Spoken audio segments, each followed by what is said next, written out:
আসসালামু আলাইকুম ওয়া রাহমাতুল্লাহি ওয়া বারাকাতুহু।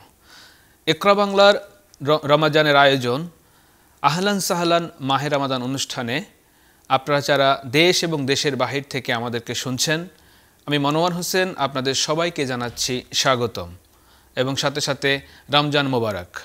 আজকে আমাদের সাথে স্টুডিওতে রমজান উপলক্ষে নাশিদ নিয়ে উপস্থিত আছেন মুসলিম কমিউনিটি অ্যাসোসিয়েশনের প্রয়াস কালচারাল গ্রুপের শিল্পী খন্দকার আপ্পান। আসসালামু আলাইকুম ওয়া রাহমাতুল্লাহি ওয়া বারাকাতুহু। ওয়া আলাইকুম আসসালাম। কেমন আছেন আপনি? আলহামদুলিল্লাহ। আলহামদুলিল্লাহ। কেমন যাচ্ছে রোজা? আলহামদুলিল্লাহ, ভালো যাচ্ছে। আলহামদুলিল্লাহ। আপনাকে আজকে আমাদের এই অনুষ্ঠানে সময় দেওয়ার জন্য অনেক অনেক ধন্যবাদ জানাচ্ছি এবং দর্শকদের পক্ষ থেকেও আপনাকে মোবারকবাদ জানাচ্ছি এবং আমরা আশা করি যে আজকে আমরা নাশিদের মাধ্যমে রোজা সম্পর্কে, রোজার পালন সম্পর্কে এবং আমরা অনেকগুলো নাশিদ শুনবো ইনশাআল্লাহ। সো আপনি এই লন্ডনে কতদিন যাবত আছেন? রোজার অভিজ্ঞতা কেমন? আপনি লন্ডনে আমার 3.5 বছর হয়ে যেতেছে। 3.5 বছর। হ্যাঁ। রমজানে লন্ডনের অনুভূতিটা ফ্যামিলিকে অনেক মিস করি, খুব মিস করি ফ্যামিলিকে, কারণ এই 3.5 বছর যাবত যে লন্ডনে আছি তার আগ পর্যন্ত প্রতিটা রমজানই আমার ফ্যামিলির সাথে আমি পালন করেছি। ঈদগুলোও সম্পূর্ণ আমার ফ্যামিলির সাথে আমি কাটিয়েছি। তো এইখানেই একটা জিনিসই যে আমার ফ্যামিলিকে আমি অনেক মিস করি। আর তাছাড়া এখানে যে বাঙালি যে কমিউনিটি যারা আছে রমজানে আমরা দেখি যে খুবই সাপোর্টিভ। একটা জিনিস যেটা বলতে মোটামুটি ইস্ট লন্ডনে থাকার কারণে খুব বেশি ফিল হয় না যে ওইটা ফিল হয় না, কারণ হচ্ছে গিয়ে একটা ইস্ট লন্ডনের বেশিরভাগ মসজিদে ইফতারের আয়োজন করা হয়, বিশেষ করে ইস্ট লন্ডন মসজিদে, যেটা বলা হয়ে থাকে যে হ্যাঁ ইউরোপের মধ্যে সবথেকে বড় ইফতার অনুষ্ঠান, ইফতার আয়োজন। প্রতিদিনই থাউজেন্ডস পিপলকে ইফতার করানো হয়। এই জিনিসটা খুবই এনজয় করি, যেটা বাংলাদেশে থাকাকালে এই এক্সপেরিয়েন্স হয় নাই আমার। তো লন্ডনে আসার পরে এটা একটা ইউনিক একটা অভিজ্ঞতা যে একসাথে এট আ টাইম থাউজেন্ডস অফ পিপল একসাথে মানে ইফতার করতেছে, যেটা খুব সুন্দর একটা আয়োজন। হ্যাঁ, এরকম আয়োজন আমি মনে করি সব জায়গায় হয়। তারাবি কোথায় পড়েন আপনি? প্রথম তারাবিটা ডেফিনেটলি ইস্ট লন্ডন মসজিদে পড়া হয়, কারণ এটার অভিজ্ঞতা ভিন্ন। কারণ ইস্ট লন্ডন মসজিদে 10,000 পিপল একসাথে নামাজ পড়ে, বিশেষ করে 27 রমজান প্রতিবারই দেখা যায় যে মানে অসংখ্য মানুষ একই সাথে আপনার তারাবির নামাজ আদায় করে। এটা বিভিন্ন দেশ বিশ্বের বিভিন্ন জায়গা থেকে কারীরা আসেন এবং তেলাওয়াতগুলো অন্যরকম। এটা নিশ্চিতভাবে অন্যরকম অনুভূতি। তো রোজা আসলে আমরা নতুন অনেকগুলো নাশিদ, আমাদের পরিচিত নাশিদগুলোই সবাই মোটামুটি রিহার্সাল করে। তো সেখান থেকে আপনি একটা নাশিদ আজকে আমাদেরকে রমজানকে নিয়ে শোনাবেন কিনা ইনশাআল্লাহ? অবশ্যই ভাইয়া, একটা রমাদানের গান গাবো আমি। এটা হচ্ছে গিয়ে আপনার সুটুকার হচ্ছে গিয়ে আমি যতটুকু জানি মশিউর রহমান।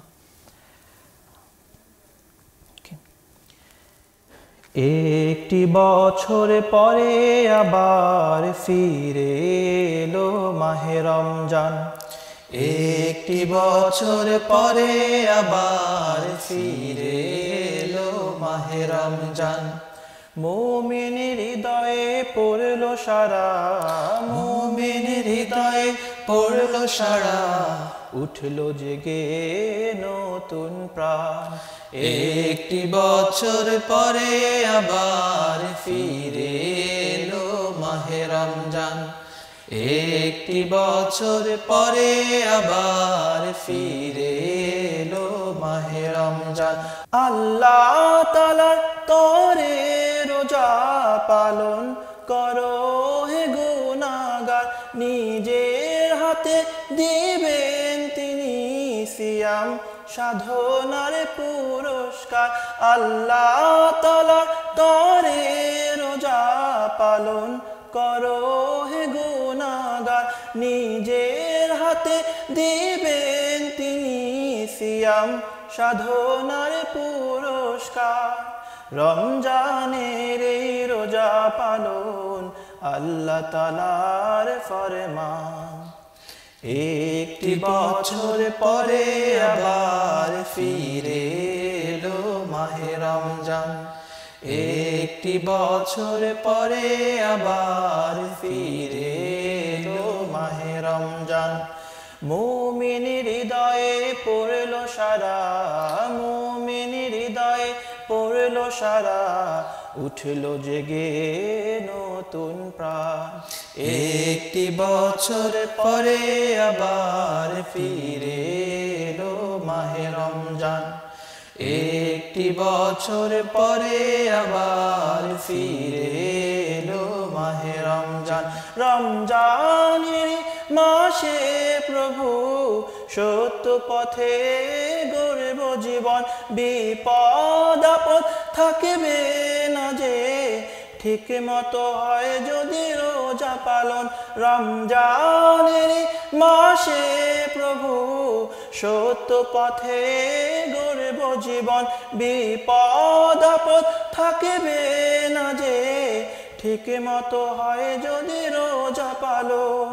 রমজান সে তো ঢাল স্বরূপ, হৃদয় ভরে গাও তার গান। একটি বছর পরে আবার ফিরে এলো মাহে রমজান, একটি বছর পরে আবার ফিরে এলো মাহে রমজান। মুমিনের হৃদয়ে পড়লো সারা, মুমিনের হৃদয়ে পড়লো সারা, উঠলো জেগে নতুন প্রাণ। একটি বছর পরে আবার ফিরে এলো মাহে রমজান, একটি বছর পরে আবার ফিরে এলো মাহে রমজান, একটি বছর পরে আবার ফিরে এলো মাহে রমজান। সত্যি রোজা আমাদের মধ্যে এক ধরনের নতুন জাগরণ তৈরি করে, নতুনভাবে আমরা নিজেদেরকে খুঁজে পাই। এবং আপনার গানের মধ্যে আসছে যে রোজার পুরস্কার যদি আল্লাহর উদ্দেশ্যে যদি রাখা হয়, তাহলে এই রোজার পুরস্কার আল্লাহ রাব্বুল আলামিন নিজের হাতে দিবেন। এবং এটা একটা সিগনিফিক্যান্ট কমেন্টস কিন্তু আল্লাহর পক্ষ থেকে, যে রোজাদারের পুরস্কার আল্লাহ নিজ হাতে দিবেন। এর বিশেষ কারণও আছে, কারণ হলো রোজা এমন একটা ইবাদত যেটা আসলে একমাত্র আল্লাহ ছাড়া একমাত্র আল্লাহর জন্য কিন্তু রাখা হয়। কারণ আপনি দেখেন অন্য যে কোনো ইবাদতের মধ্যে কিন্তু লোক দেখানোর একটা সুযোগ থাকতে পারে, বলতেছি না যে রাখে, কিন্তু সুযোগ থাকতে পারে। যেমন আপনি হজ করলেন, যদি আপনার অনেক টাকা পয়সা থাকে, হজ না করলে মনের মধ্যে এটা আসতে পারে, হজ না করলে মানুষ আমাকে যদি আবার কৃপণ বলে, অথবা হজ করে আলহাজ লাগানো, অথবা নামাজ না পড়লে মানুষ দেখে, আপনি যদি নামাজ না পড়েন তো সামাজিক একটা বিষয় কিন্তু থাকে। দান খয়রাত না করলেও মানুষ কিন্তু দেখে, সো ফলে সামাজিক একটা বিষয় থাকে, না করলে কেমন লাগে, তখন অনেক সময় দেখা যায় সামাজিকতার কারণেও হতে পারে। কিন্তু রোজা এমন একটা জিনিস, সেটা কিন্তু মানুষকে দেখানোর জন্য করার কোনো প্রয়োজন হয় না। কারণ আপনি যদি আল্লাহর জন্য নাই করেন, তাহলে আপনি গোপনে দরজা আটকায় খাইলে কেউ আপনাকে দেখবে না। অতএব মানুষকে দেখানোর জন্য এটা সম্ভব না। আপনি পানিতে ডুব দিয়ে পানি খান, উজু করার সময় পানি খান, কিন্তু আপনি করছেন না, মানে উজু করার সময় আপনি পানি খাচ্ছেন না, রুম বন্ধ করে আপনি খাচ্ছেন না, পানিতে ডুব দিয়ে আপনি পানি খাচ্ছেন না, তার মানে হচ্ছে হলো এখানে তো আপনি নিশ্চিত যে এখানে মানুষকে দেখছেন না, এটা শুধুমাত্র আল্লাহ আল্লাহ আল্লাহ আল্লাহ ছাড়া আর কেউ দেখবে না।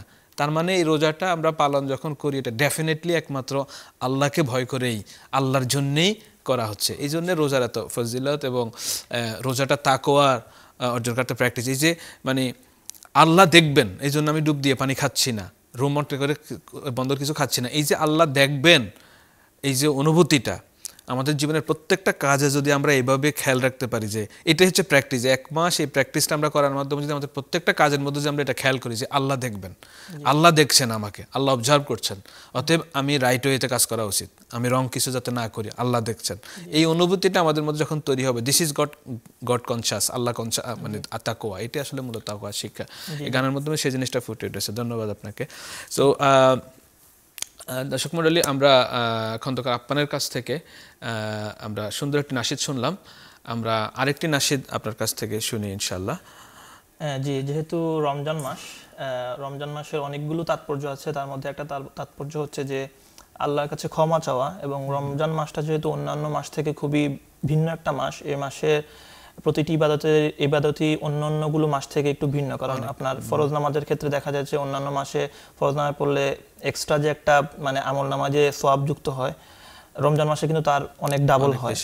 তো সেক্ষেত্রে ক্ষমাটাও এরকম হয়তো, বা যে আমি বিশেষভাবে ক্ষমা করা হয় এবং এটার জন্য আলাদা কিছু আপনার দশক আছে। তো এই জন্য আমি চাই যে আরও যারা আছে মুসলমান যারা আছে যে সবাই যেহেতু আল্লাহর কাছে ক্ষমা চাই এবং আল্লাহ তাআলা যাতে আমাদের ক্ষমা করে দেন আমাদের অজান্তে নিজের যাতে আমাদেরকে মানে নতুন করে আমাদেরকে নিউবর্ন বেবির মতো করে পাপ মুক্ত করে দিতে পারে। তো এই গানটা হচ্ছে একটা গিয়ে আপনার প্রার্থনামূলক একটা সঙ্গীত, খুবই চমৎকার একটা সঙ্গীত। আমি এখন এই গানটা গেতে যাচ্ছি ইনশাআল্লাহ।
যদি পথ ভুলে যাই আমাকে দিও ঠাই, যদি পথ ভুলে যাই আমাকে দিও ঠাই, দিও দিশা এইটুকু আবেদার আল্লাহ, আমাকে কাছে টানো বারবার, আমাকে কাছে টানো বারবার, আমাকে কাছে টানো বারবার।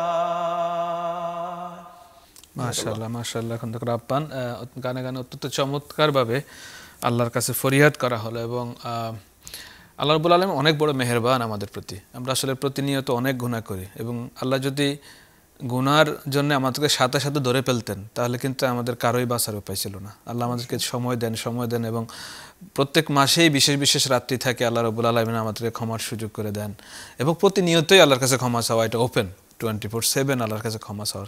এর মধ্যে আবার রমজান মাসকে স্পেশাল করে আল্লাহ রাব্বুল আলামিন কথা আছে কিনা যে ভাইয়া যে আল্লাহ তাআলার কাছে ক্ষমা না চাইলে নাকি আল্লাহ তাআলা রাগান্বিত হন যে কেন আমার কাছে ক্ষমা চাওয়া হচ্ছে না? আল্লাহ তো মানে আল্লাহ রাব্বুল আলামিন মানুষকে তো সৃষ্টি করেছেন এই পেত্রাত দিয়ে যে মানুষ ভুল করবে, মানুষ কিন্তু এরপরে আল্লাহ রাব্বুল আলামিন মানুষ ভুল করে আবার আল্লাহর কাছে ক্ষমা চাবেন। এটা আল্লাহ রাব্বুল আলামিন অনেক বেশি খুশি হন যে আমার বান্দা ভুল করছে কিন্তু সে আবার আমার কাছে ফিরত আসছে। এই যে ফিরত আসাটা, এতে আল্লাহ রাব্বুল আলামিন অনেক বেশি খুশি হন। তো এই জন্য এই ক্ষমা চাওয়াটা এটা আল্লাহর অনেক পছন্দনীয় একটা বিষয় যে আমরা এই জন্য আমরা এই আল্লাহর কাছে সবসময় ক্ষমা চাবো। প্রতিনিয়ত আমরা ইস্তিগফার করলাম। রাসূল সাল্লাল্লাহু আলাইহি ওয়াসাল্লাম দৈনিক 70 বারের উপর আল্লাহর কাছে ক্ষমা চাইতেন। তিনি তো পাপ করতেন না, তার কোনো পাপ ছিল না এবং তিনি জান্নাতের সুসংবাদ প্রাপ্ত, আগে থেকেই তিনি জান্নাত নিশ্চিত। তারপরেও তিনি প্রতিদিন কমপক্ষে 70 বার আল্লাহর কাছে ক্ষমা চাইতেন। সেই হিসাবে আমাদের ওই ক্ষেত্রে এটা মনে রাখা যে মানে আমরা সবসময় ক্ষমা মানে এই চিন্তা আমাদের মধ্যে থাকতে হবে যে সবসময় আমরা ক্ষমা চাবো। এরকম অনেক সময় আমার কাছে মনে হয় যে আমি এত পাপ করেছি, আমার এই ক্ষমাটা আল্লাহর কাছে কবুল হবে কিনা। উহুদ পাহাড়ের মতো সমপরিমাণে যদি মানে কেউ মানে গুনাহগার হয়ে থাকে, আল্লাহ রাব্বুল আলামিন ক্ষমা করতে সেকেন্ড লাগবে না। সো আল্লাহ রাব্বুল আলামিনের কাছে যেই ক্ষমার দরজা সব সময় খোলা রয়েছে এবং সেই জন্য আমরা অবশ্যই কাজটি করব। ইসলামী নাশিদের সাথে আফান কতদিন যাবত জড়িত? আমি ছোটবেলা থেকেই নাশিদের সাথে, আমার নাশিদ আমি মানে আলহামদুলিল্লাহ এটা একটা আল্লাহর দান।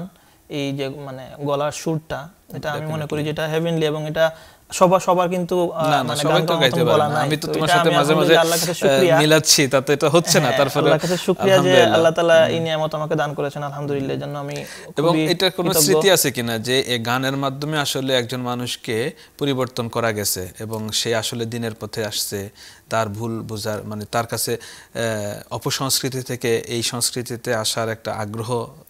এরকম অনেক উদাহরণ আছে। যেমন আমরা যদি যেমন পাকিস্তানের বিখ্যাত একজন শিল্পী ছিলেন যিনি মানে আধুনিক গান গাইতেন, জুনায়েদ জামশেদ, যিনি মানে খুবই জনপ্রিয় ছিলেন পাকিস্তানের মানে গানের ইতিহাসে, আধুনিক গানের ইতিহাসে। কিন্তু হঠাৎ করে তার মধ্যে একটা পরিবর্তন আসলো। বা ওনার অনেক ইন্টারভিউ ইউটিউবে অ্যাভেলেবল আছে যে উনি নিজে শান্তি অনুভব করতেন না। তো হঠাৎ করে আলহামদুলিল্লাহ আল্লাহ তাআলা হেদায়েত দান করেছেন এবং তিনি ওই গানের জগৎ ছেড়ে উনি নাশিদ গাওয়া শুরু করলেন। নাশিদের মাধ্যমে কিন্তু প্রচুর মুসলমান আছে যারা অনুপ্রাণিত হয়েছে। আমি তো শিল্পী না, কিন্তু আমি যখন ইসলামী সঙ্গীতগুলো শুনি আমার মধ্যে, যার কারণে আমি অনুষ্ঠানগুলো করা বা ইসলামী সংস্কৃতির সাথে নিজেকে সম্পৃক্ত রাখা চেষ্টা করি। কারণ এই গানগুলো শুনলে এক ধরনের অন্তরে যেটাকে বলে সাকিনা, এক ধরনের প্রশান্তি কিন্তু পাওয়া যায়, প্রশান্তি পাওয়া যায়। আর সবসময় তো মানুষের কিন্তু রিক্রিয়েশনের প্রয়োজন আছে। সেই রিক্রিয়েশনটা যদি হালাল রিক্রিয়েশন হয় তাহলে একদিক দিয়ে আমার রিক্রিয়েশনের ফুলফিলমেন্টটা হলো, সাথে সাথে আমি ভালো কিছু কথা শুনলাম, ভালো কিছু নাসিহা পেলাম গানের মাধ্যমে। এবং গান সবসময় তো বক্তৃতা শুনতে ভালো লাগে না, মাঝে মাঝে গানেও কিন্তু বক্তৃতা শোনা হচ্ছে। এই যে কথাগুলো, এগুলো কিন্তু এক ধরনের নিজের মধ্যে এক ধরনের পরিবর্তন আনে আমি মনে করি। আমার কাছে ফিলিংসটা হয়, আশা করি দর্শকরা আপনারাও ফিল করবেন। এবং আমি মনে করি যে সুস্থ সংস্কৃতির প্রচার প্রকাশনা, এটাতে আপনাদের সম্পৃক্ততা হওয়া জরুরি। কারণ আমাদের কালচার এমন একটা জিনিস, এইটা আমাদের জীবনের প্রত্যেকটা বিষয়ের সাথে জড়িত। এই জন্য শুধু নাশিদই না, নাশিদ, গান, লেখা, কবিতা, এই সবগুলোতে আমাদের ইসলামী সংস্কৃতির একটা বিকাশ আমাদেরকে সাধন করতে হবে। সেই জন্য প্রয়াস cultural group, Muslim community association কাজ করে যাচ্ছে। আশা করি আপনারা সহযোগিতা করবেন। আমরা রমাদান মাস যাবে, আমরা রাসূলের শানে একটি নাশিদ শুনবো না, এটা তো হয় না। এই জন্য আমরা আপনার কাছ থেকে এখন একটি নাতে রাসূল শুনবো ইনশাআল্লাহ। অবশ্যই ভাইয়া। সাল্লাল্লাহু আলাইহি ওয়াসাল্লাম। ও গো নবী,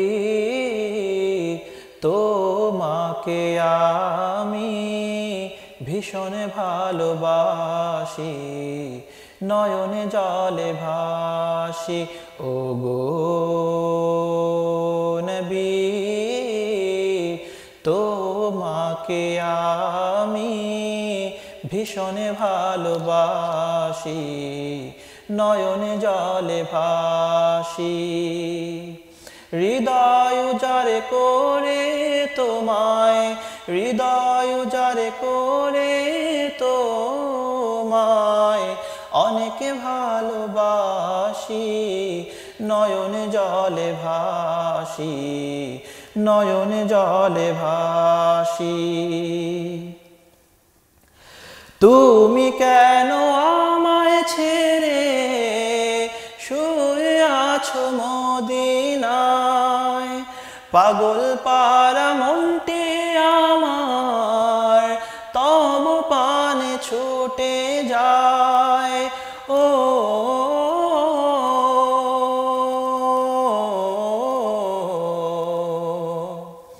তুমি কেন আমায় ছেড়ে শুয়ে আছো মদিনায়, পাগল পারা মনটি আমার তব পানে ছুটে যায়। একবারে দেখা দাও না গো, একবারে দেখা দাও না গো, স্বপ্নে হলেও আসি, নয়নে জলে ভাসি, নয়নে জলে ভাসি। ও গো নবী তোমাকে আমি ভীষণ ভালোবাসি, নয়নে জলে ভাসি। হৃদয় উজাড় করে তোমায়, হৃদয় উজাড় করে তোমায় অনেক ভালোবাসি, নয়নে জলে ভাসি, নয়নে জলে ভাসি। যেমনি করে বেসেছিল ছোট্ট মাদার মুআজ, হানজালা জীবন দিয়ে গড়েছিল প্রভুর রাজ। ও যেমনি করে বেসেছিল ছোট্ট মাদার মুআজ, হানজালা জীবন দিয়ে গড়েছিল প্রভুর রাজ। সাহারা মরুর মাঝে খোঁজে গো তোমারে, পাখির মতো ছুটে যায় মন মদিনার দুয়ারে। সাহারা মরুর মাঝে খুঁজি গো তোমারে, পাখির মতো ছুটে যায় মন মদিনার দুয়ারে। তোমার প্রতি আমার প্রেম, তোমার প্রতি আমার প্রেম থাকবে অবিনাশী, নয়নে জলে ভাসি, নয়নে জলে ভাসি। ও গো নবী তোমাকে আমি ভীষণ ভালোবাসি, নয়নে জলে ভাসি। হৃদয় উজাড় করে তোমায়, হৃদয় উজাড় করে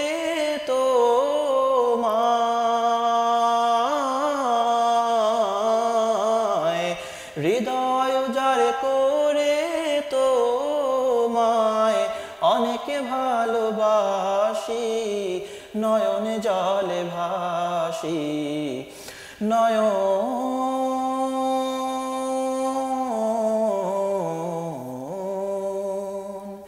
জলে ভাসি। মারহাবা, তন্ময় হয়ে শুনছিলাম আফান। অনেক অনেক অনেক চমৎকার হয়েছে। আল্লাহ রাব্বুল আলামিন এই ভালোবাসা কবুল করুক। আমিন। আপনার পক্ষ থেকে, আমাদের সকলের পক্ষ থেকে রাসূলের প্রতি ভালোবাসা কবুল করুক এবং আমাদেরকে সারা জীবন রাসূলের পথে থাকার তৌফিক দান করুক এবং আল্লাহ রাব্বুল আলামিন আপনার গলায় সুর আরো বাড়িয়ে দিক এবং ইসলামী সংস্কৃতির জন্য আজীবন কাজ করার তৌফিক দান করুক। আমাদের আজকের এই প্রোগ্রামে আসার জন্য আপনাকে অনেক ধন্যবাদ জানাচ্ছি এবং ইনশাআল্লাহ আশা করি আমরা সামনে আবারও আপনাকে পাবো এবং আপনার আরো গান নাশিদ আমরা শুনতে পাবো ইনশাআল্লাহ। সম্মানিত দর্শক মণ্ডলী, আমরা আমাদের অনুষ্ঠান অনুষ্ঠানের একেবারে শেষ পর্যায়ে চলে এসেছি। আমাদের সাথে থাকার জন্যে আপনাদের সবাইকে ধন্যবাদ জানাচ্ছি এবং আশা করি আল্লাহ রাব্বুল আলামিন যাতে আমাদের এই রোজাগুলোকে কবুল করেন, আমাদের ইফতার কবুল করেন, সেহরি কবুল করেন, আমাদের তারাবি কবুল করেন, আমাদেরকে কোরআনের আলোকে নিজেদের জীবন, পরিবার, সমাজ এবং রাষ্ট্র গড়ার তৌফিক দান করুক, আমাদেরকে কোরআন বোঝা এবং কোরআন পড়ার তৌফিক দান করুক। আপনারা সবাই ভালো থাকবেন এবং আগামী অনুষ্ঠান শোনার আহ্বান জানিয়ে আজকে এই পর্যন্তই। আসসালামু আলাইকুম ওয়া রাহমাতুল্লাহি ওয়া বারাকাতুহু। আসসালামু আলাইকুম ওয়া রাহমাতুল্লাহি ওয়া বারাকাতুহু।